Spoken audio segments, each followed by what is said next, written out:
하나님 말씀은 베드로후서 1장 3절과 4절, 신약성경 384페이지 베드로후서 1장 3절과 4절 말씀입니다. 그의 신기한 능력으로 생명과 경건에 속한 모든 것을 우리에게 주셨으니 이는 자기의 영광과 덕으로서 우리를 부르신 이를 알므로 말미암음이라. 이로써 그 보배롭고 지극히 큰 약속을 우리에게 주사 이 약속으로 말미암아 너희가 정욕 때문에 세상에서 썩어질 것을 피하여 신성한 성품에 참여하는 자가 되게 하려 하셨느니라. 아멘. 오늘은 신성한 성품에 참여라는 제목으로 말씀의 은혜를 함께 하겠습니다. 어느덧 성탄이 코앞에 다가오는데요. 간혹 예전보다 성탄 기분이 안 난다고들 이야기하는 사람들도 있는데 여러 가지 이유를 이야기합니다. 경제가 어떻고 사회가 어떻고 코로나 때문이라는 등등. 그러나 중요한 것은 성탄에는 무슨 꼭 성탄 기분이 나야 되는 건가 하는 것이죠. 세상에서도 내가 좋아하고 존경하는 분이 생일이라고 한다면 중요한 것은 그분이 생일 맞으신 그분이 좋아하시고 기뻐할 뭔가에 초점을 맞출 때 덩달아 나도 좋은 법입니다. 하물며 예수님이 누구십니까? 세상 사람들 중에서도 내가 제일로 꼽는 사람이라 할지라도 감히 비교조차 할 수 없는 그토록 존귀하고 헤아릴 수 없는 그런 은혜를 나에게 베푸신 분 아닙니까? 내가 진 모든 죄짐과 내가 당할 저주의 죽음을 대신 당하시려고 높고 존귀한 하늘 보좌 버리시고 낮고 천한 이 땅에 오신 예수님의 생일을 그저 지나가는 행사로 생각하고 그것을 핑계로 내 기분만 만족시키려고 한다면 안 될 말입니다. 생일의 주인공이 누군가를 망각해서는 안 되는 것이죠. 성탄은 정말이지 진심으로 성품을 다해 내 성품을 다해 예수님의 생일을 축하하며 기뻐해야 되는 것입니다. 여기서 성품이라고 하는 것은 우리의 인격을 말하는 것인데요. 제 경우에도 나름대로 내 정도 성품이면 괜찮지, 이 정도면 괜찮은 인격이지 하다가도 막상 살면서 이런저런 일들, 특히 예상 못한 일들을 만나거나 하면 나도 모르게 어떤 순간적 감정 변화 등으로 인해 실수를 범하기도 합니다. 그러면서 아직도 갈 길이 멀구나, 아직도 다듬어야 될 부분이 있구나 하게 됩니다. 여러분은 자신의 성품에 대해 어떻게 생각하시나요? 100이면 100, 심지어 쌍둥이라 할지라도 우리 모두는 각각 다른 성품들을 가졌고 자신의 성품에 대해 여러 가지 생각들을 갖고 있습니다. 어떤 사람은 자부심이 있습니다. 나 정도면 훌륭해. 또 어떤 사람은 좌절감을 갖고 있습니다. 나는 안 돼. 나는 못 됐어. 늘 부족해. 그런 사람이 있고요. 또는 모르겠어. 그냥 이렇게 살던 대로 살다 죽지 뭐. 이렇게 무관심을 자처하는 사람들도 있습니다. 그런데 하나님은 우리에게 성품을 다해 주 너의 하나님을 사랑하라고 말씀하십니다. 그러나 이 명령 앞에 많은 사람들이 차라리 돈을 들이죠, 차라리 몸으로 때우지요 라고 할지언정 내 성품을 하나님 앞에 넣기에는 너무 부끄럽다는 생각을 많이들 합니다. 따라서 오늘 말씀을 통해서 이러한 문제를 하나씩 풀어가고 다가오는 성탄을 진정으로 진심으로 성품을 다해 준비하길 원합니다. 첫 번째로 예수님은 신기하신 분임을 우리는 잘 알아야 됩니다. 3절에 보면 그의 신기한 능력으로, 이것은 우리 예수 그리스도죠. 예수님의 신기한 능력으로 생명과 경건에 속한 모든 것을 우리에게 주셨으니 이는 자기의 영광과 덕으로서 우리를 부르신 이를 알므로 말미암이라. 아멘. 여기서 신기한이라고 하는 것은 우리가 보통 말하는 거참 신기하구만, 희한하구만 이런 뜻보다는 원어로서 신적이다, 하나님 같다라는 뜻입니다. 사실 오직 예수님만이 신적인 능력, 하나님의 능력을 소유하셨습니다. 근데 우리는 뛰어난 묘기나 예술 작품을 보면서 또는 뛰어난 건축물을 보고 그리고 죽음의 문턱에서 기적적으로 생존한 사람들을 보면서 초인적이다, 신화적이다, 신적이다 이런 말을 쓰기도 합니다. 그러나 우리가 곰곰이 생각해 보면 그들이 과연 인간을 초월한 것입니까? 인간의 한계를 뛰어넘었습니까? 그렇지 않습니다. 여전히 변함없이 인간일 뿐입니다. 여전히 인간의 한계에 머물러 있습니다. 어떤 분야에 있어서 다른 사람에 비해 좀 더 뛰어난 그런 정도지 여전히 인간의 한계에 맴돌고 있는 것입니다. 또한 세상에는 많은 종교와 신앙들이 있지만 살펴보면 과연 그 섬기는 신들과 교주와 신도들이 인간의 한계를 극복한 것일까요? 무당들도 보면 춤을 추면서 작두를 타기도 하면서 온갖 귀신을 불러대고 좀 더 센 귀신으로 약한 귀신을 쫓아내려 하기도 하고요. 때로는 본인도 귀신에 사로잡혀서 사단의 졸개 노릇을 하는 그런 등등의 모습을 볼 수 있습니다. 참신이 아닌 것이죠. 자기도 미혹당하고 남을 미혹하기도 하는 것입니다. 어떤 목사님은 저 시골에서 목회하시면서 선앙당 나무를 톱으로 잘라버리고 때로는 귀신에게 줄 쌀을 모은 사람이 있는데 그 사람이 그 모은 쌀을 가지고 밥을 해 드셨는데도 아무 탈이 없었습니다. 그리고 특히 우리나라의 큰 종교를 이루고 있는 그 종교는 바로 불교인데요. 불교의 석가모니 역시 제자들이 사후세계를 물어볼 때 내 삶도 모르는데 죽은 다음의 일을 어찌 알겠는가? 그냥 네 자신에게 파고들어라 라고 말했다고 합니다. 또 결정적으로 어떤 종교나 철학도 인간의 죄 문제만큼은 해결하지 못한다는 사실입니다. 예전에 무슬림이었거나 불자였지만 지금은 회심해서 예수님을 믿는 분들 보면 한결같이 간증하기를 아무리 고행을 거듭하고 노력을 해도 죄 문제만큼은 그리고 죄의식만큼은 해결하지 못했다라고 고백합니다. 그럼에도 예수님을 믿고 나니까 너무나 시원하게 해결되었음을 간증합니다. 심지어 단군교 교주인 김혜경이란 분도 그런 고백을 했었어요. 그분은 단군교 교주까지 했지만 지금은 목사님이 되어 열심히 복음을 전하고 있습니다.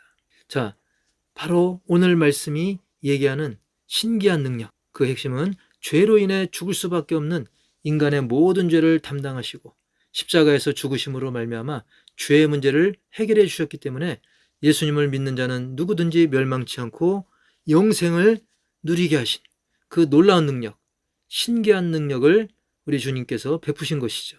참으로 신기한 보혈의 능력인 것입니다. 또한 우리가 비록 지금은 세상에서 간혹 어려움도 겪지만 결국은 예수님과 함께 영광의 하늘나라를 누리게 되는 것이죠. 이렇게 구원의 능력, 신기한 능력이 아니면 굳이 예수를 믿을 그런 이유가 없는 것이죠. 여러분, 이보다 더 신기한 것 있습니까?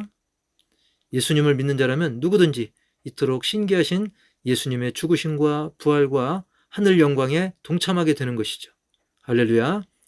게다가 더 놀라운 것은 우리가 감히 신성한 성품에 참여까지 하게 된다는 것입니다. 두 번째, 우리도 신성한 성품에 참여한다. 4절 말씀 보면 이로써 그 보배롭고 지극히 큰 약속을 우리에게 주사 이 약속으로 말미암아 너희가 정욕 때문에 세상에서 썩어질 것을 피하여 신성한 성품에 참여하는 자가 되게 하려 하셨느니라. 아멘. 우리는 예수님을 믿음으로 말미암아 큰 약속을 얻게 되는데 그 약속은 너무나 귀해서 보배롭고도 지극히 큰 약속이라고 말씀합니다. 왜냐하면 영 죽을 내 영혼, 마땅히 지옥 갈 내 영혼이 천국 가는 영광을 누리도록 하나님의 은혜를 받았기 때문이죠. 이토록 귀한 약속을 왜 주셨습니까? 우리로 하여금 잘못된 욕심에 빠져 썩어질 세상 속에서 헤매던 상태에서 이제는 벗어나서 신성한 성품, 즉 하나님, 그 거룩하신 하나님의 성품에 참여하도록 하기 위해서라는 말씀입니다. 세상 욕심에 빠져 썩어질 것으로 마칠 그런 운명이었던 우리가 감히 하나님의 성품에 참여한다니 이 얼마나 놀라운 일입니까? 외로이 나 홀라가 아니라 하나님의 성품에 동참한다는 것은 참으로 큰 복입니다. 요즘 간혹 우리가 뉴스에서 고독사 뉴스를 접하면서 안타까움을 금할 수 없는데요. 사실 우리가 외롭게 고독 속에 있다는 것은 너무나 슬픈 일이죠. 그러나 우리가 여행을 가도 또 군대를 가도 함께 동반해서, 군대도 동반 입대가 있습니다. 운동도 또 같이 여럿이 할 때 거기에 힘이 납니다. 시너지가 솟아나죠. 그래서 큰 능력과 결과를 좋은 열매를 거두기도 하는데요. 특히 우리 믿음의 예배자들이야말로 서로 앞에서 끌어주고 뒤에서 밀어주면서 함께함의 복을 누리기를 주의 이름으로 축원합니다. 어쨌든 신성한 성품에 참여한다는 것은 참신이신 하나님 아버지께서 함께해 주실 뿐만 아니라 그 과정 속에서 우리가 그의 성품을 닮아간다는 것을 포함하고 있는 것입니다. 예전엔 거짓의 아비인 마귀의 강력한 유혹과 회방 속에서 헤매었던 우리가 이제는 예수 믿음으로 말미암아 하나님의 자녀가 되어서 하나님 아버지의 성품을 닮아간다는 겁니다. 그래서 이제는 우리가 말하는 것, 행동하는 것이 하나님의 자녀다워지는 겁니다.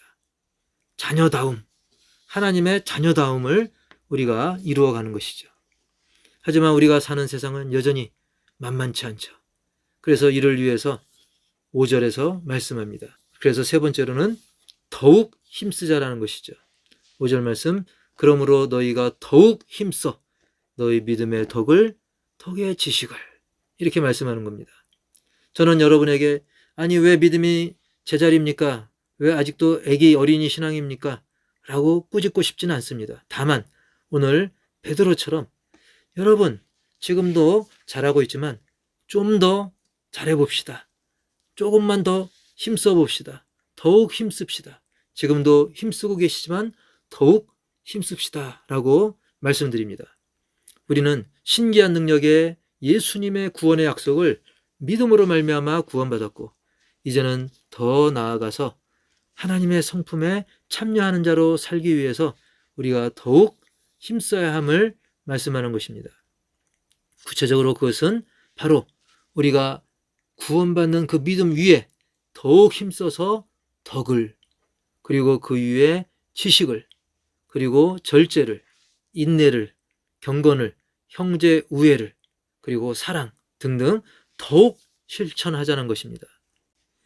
여러분, 말이 막 갈릴 때 보면, 특히 그런 말 경주하는 것을 보면 그 마지막 순간에 어떤 말이 더 먼저 들어왔는지 판독이 안 돼가지고 사진을 찍어가지고 그것을 뭐 0.001초까지 분석하는 걸 볼 수가 있어요. 그야말로 아주 간발의 차이로 정말 메달 색깔이 바뀔 수 있는 거죠. 자, 우리는 그런 경주마처럼 끝까지 더욱 힘쓸 때 그 결과가 달라질 수 있다는 거예요. 마찬가지로 예수님을 믿는 우리의 그 믿음은 최선을 다해야 됩니다. 제자리에서 머무를 것이 아니라 여러 가지 믿음과 사랑의 실천으로 자라가야 되는 겁니다. 에베소서 4장 13절에 보면 우리가 다 하나님의 아들을 믿는 것과 아는 일에 하나가 되어 온전한 사람을 이루어 그리스도의 장성한 분량이 충만한 데까지 이르리니. 아멘. 우리는 목표를 그 어떤 사람이 아닌 예수님께 두라는 겁니다. 사실 불가능해 보이죠. 우리의 목표가 예수님이다. 예수님이 누구신데 우리가 어떻게 예수님의 분량에 이르기까지 하는가?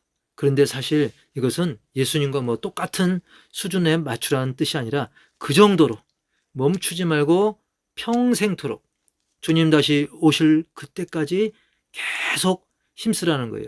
더욱 힘쓰라는 것입니다. 단순히 뭐 먼저 믿었다고 해서 저절로 장성한 신앙이 아닌 것입니다. 믿음 위에 덕과 그 위에 지식, 그 위에 절제, 그 위에 인내, 그 위에 경건, 그 위에 형제 우애와 그 위에 사랑, 이렇게 덧입혀진 사람, 우리들의 삶 속에서 계속적으로 멈춤 없이 이러한 모습으로 영적 수준이 자라고 또 자라갈 때 점점 예수님을 닮아가는 장성한 신앙인이 되어져 가는 것입니다. 할렐루야. 오늘 말씀의 결론은 결국 성품을 다하라는 것입니다. 즉 나의 전 인격을 다하라는 것입니다. 나의 온 마음 정성을 다하라는 것입니다. 우리가 말은 이렇게 쉽게 하지만 때로는 자신감이 없을 때가 있어요. 나이가 많아서 환경이 받쳐주지 않아서. 하지만 갈렙을 보십시오. 85세에도 헤브론을 자기가 정복하겠다고, 아직도 적들이 득실되는 헤브론을 자기가 정복하겠다라고 나섰고 실제로 그 일을 이루었습니다. 여러분, 나이 탓, 환경 탓 하지 마십시다. 우리 모두 하나님 앞에서만큼은 무슨 자존심을 내세울 게 뭐가 있겠습니까? 무슨 핑계를 또 댈 수가 있겠습니까? 또는 내 성품을 다하자니 나는 성품이 굳어져서 안 돼? 이렇게 말하지 맙시다. 그 누구라도 하나님 앞에서는 한낱 어린아이보다 더 낮은 존재임을 인정하면서 처음부터 다시 시작하는 그런 마음으로 자신을 살피시기 바랍니다. 첫 단추부터 다시 꿰려는 각오로 실천해 보시기 바랍니다. 우리 주님은 그런 모습 자체를 귀히 여기십니다. 우리의 성공이나 실패보다도 주님 닮고자 애쓰는 그것 자체를 귀하게 여기시는 것입니다. 내 모습 이대로 주 받으옵소서. 날 위해 돌아가신 주 날 받으옵소서. 이 찬양처럼 미루지 말고 지금 이대로, 내 모습 이대로 주님 받아주옵소서. 나의 모습은 정말, 나의 성품은 정말 주님 앞에 내보이기에는 너무나 초라할지라도 지금 내가 하나님 앞에 솔직히 무릎 꿇고 나아갈 때 주님은 신기하신, 즉 신적인 능력으로 나를 어루만지시고 이끄셔서 하나님 기뻐 받으시도록 인도하시는 것입니다. 전에 저는 엉킨 실타래를 보면 그냥 포기했어요. 가위로 잘라버리거나 그냥 포기해버렸죠. 근데 어느 날 정말 도저히 풀릴 것 같지 않던 그런 엉킨 실타래도 그냥 마음을 비우고 한번 해보자. 한 올, 한 올, 여러 가닥이 아니라 단 한 올, 한 가닥이라도 한번 풀어보자 했더니 시간이 조금 걸렸을 뿐이지 풀리더라고요. 그렇습니다. 세상 불신 영혼들도 하면 된다, 불가능은 없다, 긍정적인 자세를 가지자, 뭐 이런 성공 구호를 외치면서 애쓰는 마당에 우리 신자들이 신기하신 능력의 예수 그리스도를 모신 우리가 난 어쩔 수 없어 하면서 제자리에 머물러서야 되겠습니까? 나 비록 약하지만 신적인 능력으로 주 안에서 온전히 이루실 그날까지, 즉 주님 다시 오실 그때까지 믿고 순종하고 끊임없이 예수님의 성품을 닮아가시면서 다가오는 성탄에도 내 성품 다해 온맘 다해 주님을 더 사랑하시고 그 사랑으로 이웃을 내 몸과 같이 사랑하기를 주의 이름으로 축복합니다. 하나님 아버지, 어느덧 성탄이 다가오고 있습니다. 하지만 세상의 많은 사람들, 심지어 교회에 출석하는 사람들조차도 그 주인공을 망각한 채 여전히 자기 중심적으로 살아가는 사람들이 많습니다. 하지만 우리는 오늘 말씀처럼 신성한 성품에 참여하고 내 성품과 마음과 정성을 다해 주님의 생일을 축하하고 또 많은 사람들에게 그런 놀라운 축복의 소식을 증거하는 우리 모두가 되게 하여 주시옵소서.